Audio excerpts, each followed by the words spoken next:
And now we reach the last of the logical fallacies that we will consider in this course.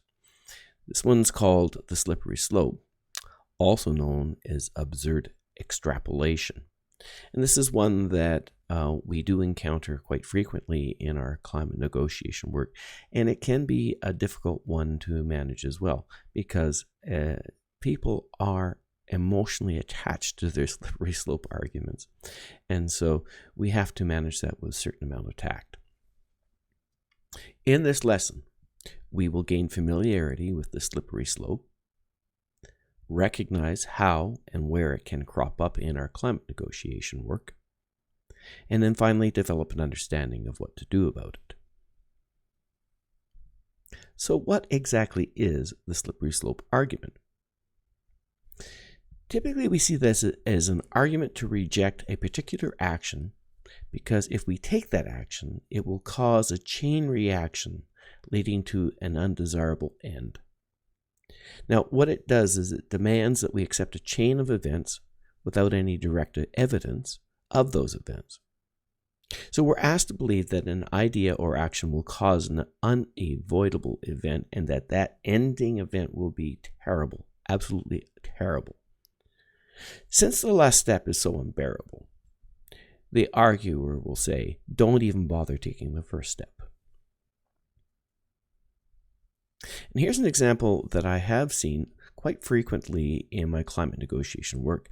I have confronted this at a personal level in discussion about climate action, and I've seen it a lot typically in social media. This is one that is really popular in social media. And so the example is, people will argue that taking action on climate change will cause massive job loss, economic ruin, and the downfall of Canadian culture as we know it. Now, I know people are going to say, that's absurd. Where have you ever heard that? I've actually had this said to me personally. So it's one of those things that we do need to be cognizant of. People do say this, people do believe it, and we have to manage it in our climate negotiation work. So if we do a little bit of a redux on the argument, it's got a whole bunch of steps that need to follow for it to be true. And here are the steps as I've laid them out. If climate change is real, then we must take action to reduce greenhouse gas emissions. That means we can have no fossil fuels or byproducts. That means we have to shut down the oil industry, leading to massive unemployment. And we wouldn't have any Canadian goods and services because they all depend on the Canadian oil industry in terms of input and also in terms of transportation. And because of that, somehow we have to use foreign goods. And that will mean that the Canadian economy will collapse. And then foreigners will flood in to fill the void. And Canada will be forever changed for the worse. So we shouldn't take any action on climate at all. But the question you have to ask is this all true? This is the trouble with the slippery slope. There's a bunch of assumptions that go into making it work that we have to confront. And we may find, and oftentimes we get in a real slippery slope argument, you will find that there's some massive leaps in logical deduction required to make it work. So the question we need to ask always is that true? Does this smell right? Does this feel right? I mean, does this make any sense at all? Now, the first thing is we have to address the concept of there being unbearable outcomes. And, some of the steps may seem reasonable, though there are some in that chain that I just presented that are just plain stupid. And in fact, I felt really uncomfortable just sketching it out in that way.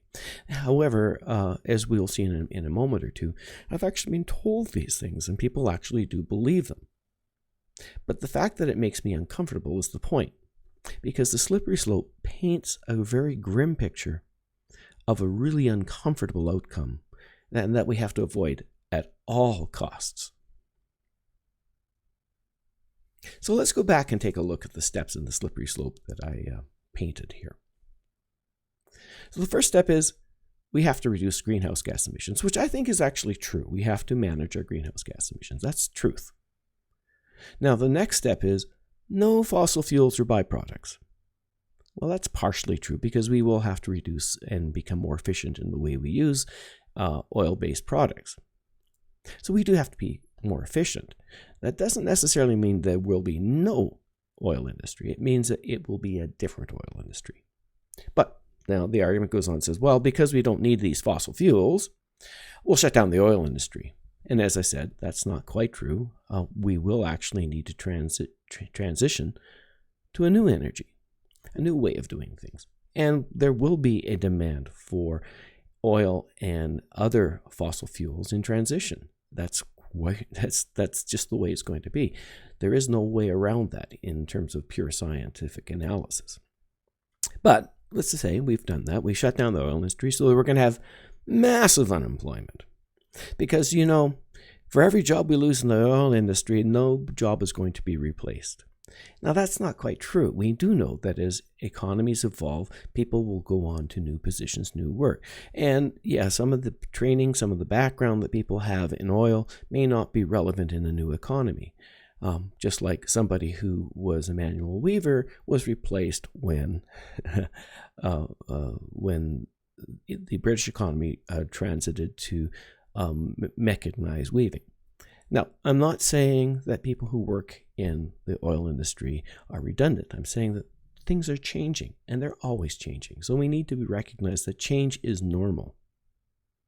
Now, here's the next part. Because we have massive unemployment, there will be no Canadian goods or services. And I don't really know how that all follows, personally. But it seems to be a normal part of this argument, and I've heard it said, and people have said it to me. We're going to shut down the oil industry, and we're going to have no Canadian goods or services, and because of that, we have to use foreign goods. Now that follows from the above, but because I'm challenging this concept of no Canadian goods or services, this also is a pretty weak argument. Then the economy will collapse because we're relying on international things. Not sure that's true. I think, as I've said previously, the economy will likely evolve. So it'll be different, not collapsed. And then somehow this will mean that foreigners will flood in. And as I said, I don't really know how this follows, but it seems to be a regular part of this discussion. So we have convoluted our immigration policies and our reaction to greenhouse gas emissions into one argument. I've never seen the connection, but it's argued. And because of all of the above, Canada will be changed for the worse forever. Now, Canada is going to change, and it's going to change whether we take action on climate change or not. It's going to be different, not necessarily worse. And that's part of the issue with the slippery slope, is we need to finally take a look at that last step and ask ourselves the question, is it really all that bad? So there are three key assumptions that go into making us accepting the slippery slope argument. The first assumption, for every step, there's only one possible next step. But in reality, that's not how life works. There are many possible next steps. At every stage, we're going to have a whole range of alternatives that face us, some with higher or lower likelihoods. Some are good, some are not so good. But we're asked to ignore that the chance of a bad outcome is likely outrageously small. So basically we say there's only one track, it's all bad, and we're going to follow that track, and at no point during our transit through that track will we ever make a decision to change direction.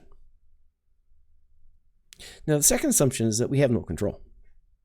So that once we start down the path, like the argument is called a slippery slope, everything happens. We just invariably slide down the slope into this bad outcome. But the fact is, we always have a say, and we can shape results along the way. And at the end of the day, the really bad results are not all that likely because, for the most part, we're just not that stupid. Now, assumption 3, that the last step is horrible. And I've alluded to this. There is a concept that we're asked to accept in a slippery slope argument, that the bottom of the slope is unspeakably bad, and we can never allow it. But sometimes, the last step is not so bad. And in fact, the proponent of the argument is imposing their own values on that last step. And, it could be that I'm actually okay with the last step that they're arguing is so bad, because it's an emotional reaction to the change. It's a value reaction to the change. So it could be that they're right in their argument that we're going to end up in a different spot, and it's like this and not like that. And they're arguing that's really bad. And I'm looking at it and thinking, may not be that bad.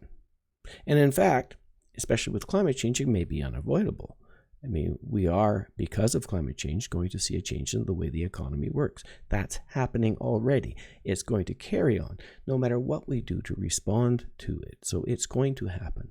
So we need to react, and we need to place our own imprint on it. And that's one of the things that Slippery Slope ignores, that we have the opportunity to place our own imprint on the outcomes. So what happens if we don't do anything? In the climate example, the argument is that taking climate action would have dire economic and societal consequences. That could be true. But doing nothing would have similar consequences. So in fact, we're facing those outcomes no matter what we do. And as I've said previously, in the slippery slope, the argument would be that we have some control of those outcomes if we take action. So we're actually taking action to minimize those bad outcomes. And so at the end of the day, the real problem with slippery slope is that it simplifies beyond reason the outcomes. And the situation in general in life is just much more complex than that. Well, let's take a look at this from a risk management perspective. Now, what I'm about to show is a really traditional example of an event tree, sometimes used for fault analysis, failure analysis, for decision analysis. And I'm only considering at each stage of this event tree two choices. Either we do something or we don't do something, or we take one action versus another. And what the slippery slope would have us believe is that if we make the choice to take climate action today, that there are an invariably unavoidable number of steps that result in some major catastrophe that we should avoid. But in fact, life's not that simple, as I said. And what it would look like might be something more like this. For every step, there are multiple choices we can take. And in this example, I've only allowed 2 choices and 4 decision points. And at the end of 4 decision points, we have 16 possible different outcomes starting from the same position we're in today. So what the slippery slope was arguing was that we only have one outcome, ignored the other 15, and the other thing it did was ignore the likelihood of making these choices all along the track. So if we go back to my slippery slope argument that I've encountered many, many times, in that argument, there are 9 levels of decisions that have to go through to go from where we are today to the unbearable outcome that's been described. And so the slippery slope becomes one of 512 possible outcomes. So now this is only assuming we have only 2 choices at each stage, but in fact, there are multiple choices at each stage. There can be dozens of choices at each stage. So the mathematics becomes huge in terms of the likelihood of one possible outcome arising from the choices we make today about taking some action on climate change. So the slippery slope is just inherently wrong. And that's the point in this whole discussion, is that we're asked to believe it's true. And if we believe it's true, then we don't take any action. But the entire argument is fallacious. It's wrong. Now, it is used as a bargaining tactic. So here's the thing. This is actually a good sign when we see this. People are at the bargaining stage of the climate grief cycle. And so there is an opportunity to engage, to discuss, because people are not any longer angry and they're not really in denial. What they want to do is debate, and they want to debate a reasonable path forward. The inherent problem with the slippery slope is that people are either tied to the current way of life, so they believe that the risk of the current way of life is low, and because of that, the high cost of taking action on climate is just not justified. And that's really what the slippery slope is saying, is that all these costs you're talking about, we can't bear them, and it's just not justified. It's not, the risk isn't that real. So what do we do? I think primarily we lean again on our open listening. Let's identify our common concerns. But I think in the slippery slope argument, what you're really looking for are possible alternative paths. And one of the things I strive to do when I'm dealing head-on with a slippery slope argument is identify more likely paths that are just not as scary. And the other thing I like to do is work with people to understand just how bad the last step is. And perhaps it's just not as bad as all of that. And as I've said earlier, and perhaps taking no action results in consequences that are even worse. So we have opportunity within a slippery slope argument to engage. We cannot push back hard. We cannot argue that it's a slippery slope and that they're being ridiculous or illogical. That's just going to create pushback. And then people are, as we've seen many, many times throughout this course, people are going to fall back on anger, denial, and depression. So got to be careful. But we do have an opportunity when people present a slippery slope argument to engage and have constructive conversation. Now, as I said, folks are emotionally attached to these slippery slopes. They actually believe that these outcomes are really, really, really bad. And when they challenge them, they can get aggressive and angry. And even so we got to be careful that we present ourselves with open listening and present our core message in a way that engages people and looks at how we can alter those outcomes as opposed to saying they're wrong.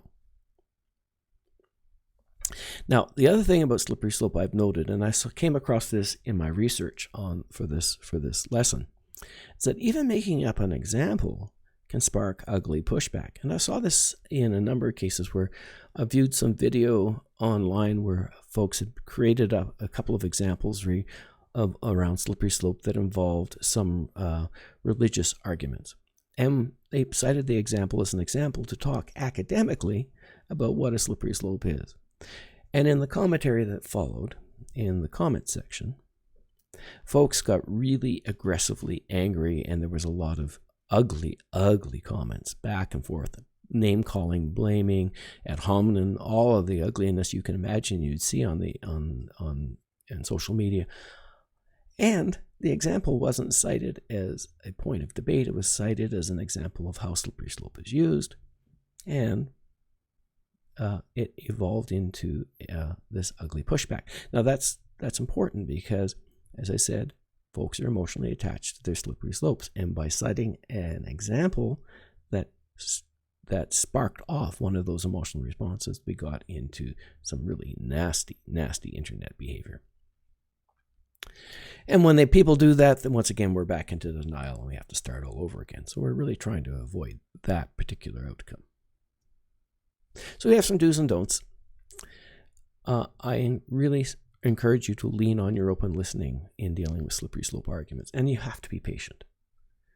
We have to stay on topic. Let's not get distracted into discussions about immigration and economics and all the rest of that. Let's stay on topic. We need to take some action on climate change. What's your core message? Stay on it. Return to it. Don't get pulled into protracted debates about things which ultimately you may not know very much about. And that's one of the issues here is that, I have definite opinions about immigration, but I'm not an expert on immigration. So getting drawn into a debate about that can be dangerous if I'm trying to promote climate action. And we have to clarify the other possible paths. Where could we actually go with this? And we have control over this, and we can evaluate at each step. And all of those things is really important in dealing with slippery slope arguments. And we have to be careful not to get angry and not get distracted by the argument itself. So, like I said, we don't want to point out to people, hey, that's a slippery slope and you shouldn't be doing that. That's illogical. I mean, yeah, it may be true, but it's not very productive. And finally, our chart is complete. The fallacies we consider. And the remain common throughout the entire scope of everything we've considered in the course. We have to practice open listening. We have to be patient. We have to understand our own position, stick to our core messaging and return to it. We have to seek common ground and then look for alternatives, ways forward. And so in the slippery slope, finally, when we're dealing with that, a new thing we would add is clarify alternative paths. Let's make it clear to people what the other outcomes might look like. In this lesson, we discuss the slippery slope tactic, how it crops up in our climate negotiation work, and what we can do about it. That's the last of our fallacy discussions for the course. If you have any comments on this or any other of the lessons on climate fallacies, logical fallacies, please comment below. We'll review it, share it with the other participants, and carry on discussion that way.